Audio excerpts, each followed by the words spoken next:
Oke, berikutnya kita bakal bahas yang namanya Newton divided difference interpolating polynomial. Ini yang mungkin di antara tiga Lagrange dan Newton langsung yang paling kompleks. Tapi tenang aja, aku di sini coba buat persamaan pengertiannya sesimpel mungkin, meskipun ya cukup rumit sih kalau diimplementasikan, tapi aku harap kalian bisa ngikutin.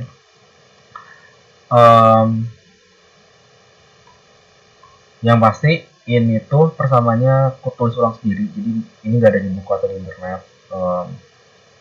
Jadi aku harap kalian catat untuk bagian ini.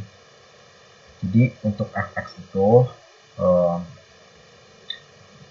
kita mau menginterpolasiin di titik x misalnya, itu data pertama fx0 ditambah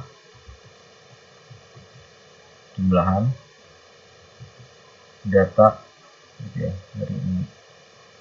dari 1 sampai n, ada g di sini, nanti penjelasan apa itu g, gxi,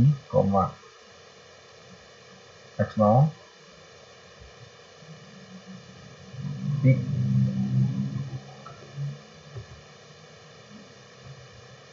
J nya itu dari 0 jalan sampai dikurang 1 X dikurang XJ.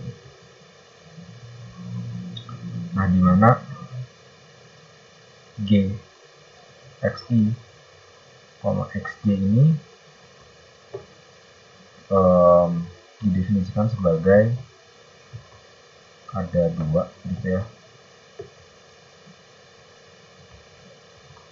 Nah, itu bisa rekursi, dia membentuk sebuah fungsi rekursi xi, xj plus 1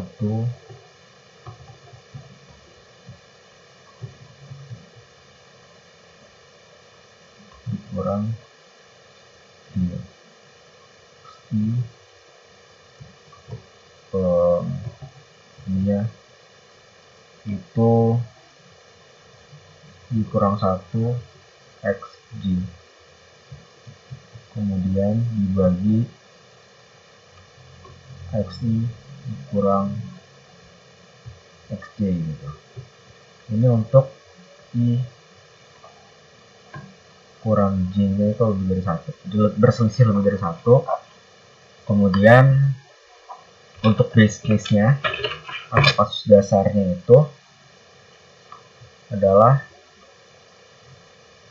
fxi kurang fxj dibagi dengan xi kurang xj. Nah, kalau kalian bingung di sini untuk untuk bentukan ini itu udah definisikan sebagai sebuah fungsi rekursi. Kemudian fxi ini kan kita datanya x dan y, terus fxi dapat dari mana, itu sebenarnya sama aja kayak gitu ya.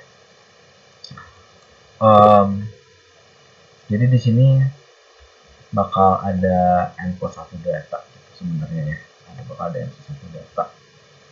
Jadi kalau misalnya kalau butuh n data ya kita buat ini kan n kurang 1 gitu. Ini bakal ada cukup banyak n data dari x0 sampai n1, dari 0 sampai n1, berarti ada sebanyak n data. Ini base case nya itu terjadi ketika mereka berselisih 1, jadi itu sama dengan 1. Nah, implementasi yang beratnya itu di bagian bawah untuk fungsi g ini. Kita coba langsung implementasikan.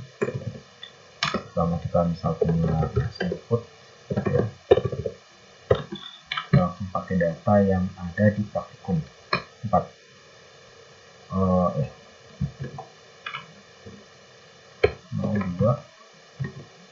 579 12. Terus di inputnya ini adalah 8 104 458 094 208 584. Kita udah masukin inputnya semua.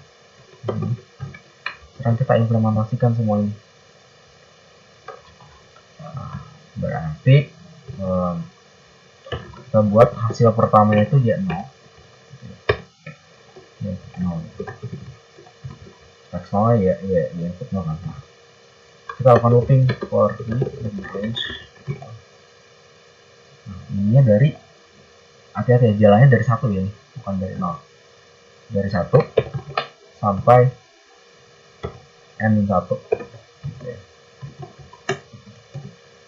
Nah, terus juga jalannya dari, oh ya, n-nya ini adalah banyak datanya, itu adalah 6. Ini adalah banyak data. Terus untuk loopingan dalamnya ini dari 0 sampai ingin 1.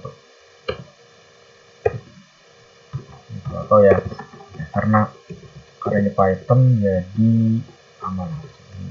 Jadi ini kan loopingan berarti kan 0, 1, 2 terus sampai di 2 di 1 ya. Terus yang n ini tuh 1, 2, 3 terus sampai n-2,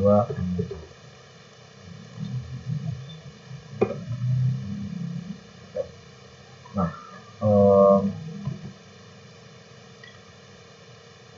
oke, triknya mungkin kalian coba tunggu untuk Lagrange. Jadi triknya kita buat dulu sebuah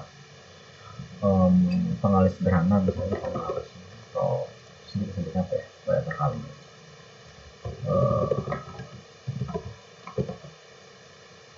Satu dulu di sini gitu. Nah,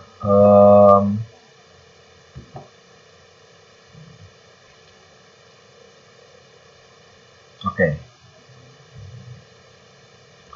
Atau kita karena 1 dikali kita mau mengalihkan dengan ini, terus kemudian dikalikan dengan bagian kanan. Jadi sebenarnya nggak apa-apa, langsung perkalian ini kita buat gx koma ininya jangan pakai fungsiku, itu fungsiku cuma definisi matematis. Ini x 0. Nah,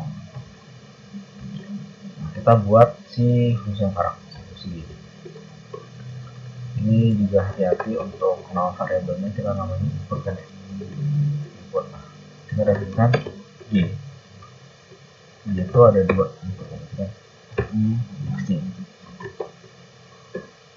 Nah, ada 2 kasus tadi kan, kalau misalnya i kurang lebih 1 dan i yang sama dengan 1, dimana ini tuh base case, namanya kasus dasar base case, ini kasus rekursinya. Kita tulis dulu aja kasus dasarnya. Kalau nggak salah ini namanya base case. Kalau misalnya gini gimana? Kalau ini kita langsung aja start fx kurang kita return fx kurang fxj, berarti kan yi kurang yj ya kan, y input i kurang y input j. Nah, tapi pastikan si datanya ini ada di atas.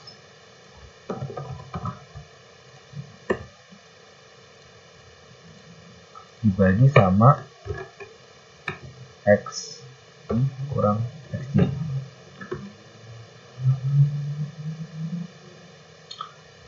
Kalau juga mungkin bisa set off kayak gitu, kita masukin indeksnya aja supaya nggak ada peraturan tadi i x input j. Nah, sampai sini paham ya untuk base case nya. Jadi ini untuk base case nya fx kurang fxj kan, jadi y kurang yj dibagi sama x kurang xj. Oke. Nah, ini kalau misalnya kurang begini tuh jadi 1. Ini kasus rekursifnya.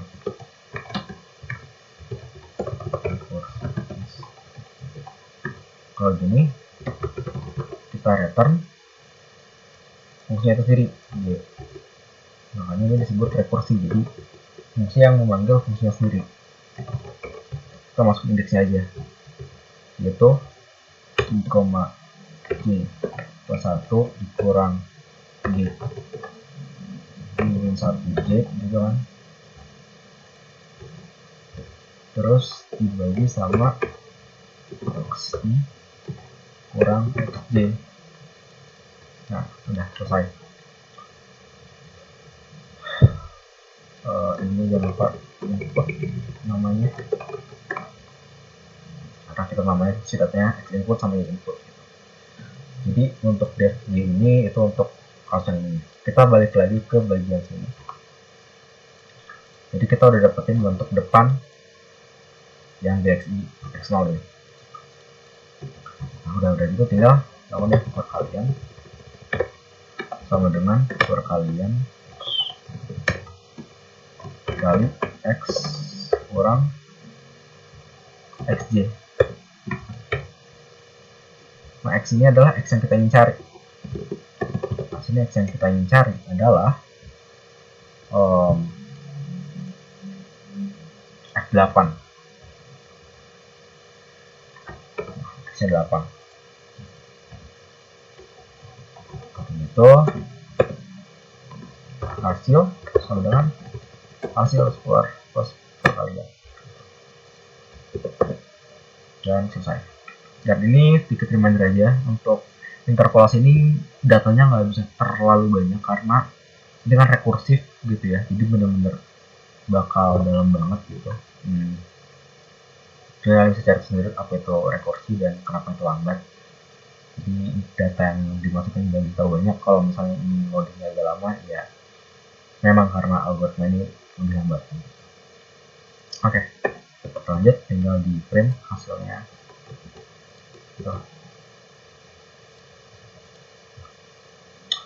Interpolasi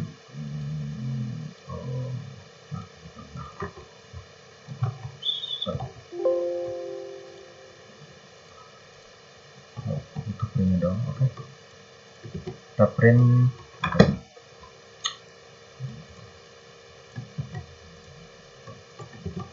Dan hasil interpolasi untuk ini ya sama hasil.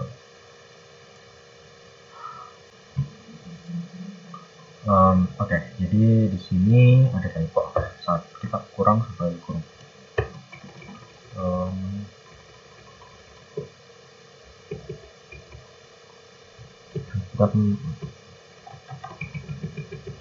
Nah, ini sip.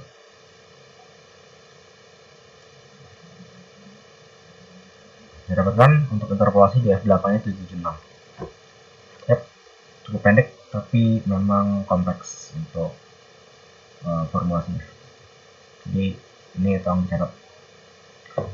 Good luck guys.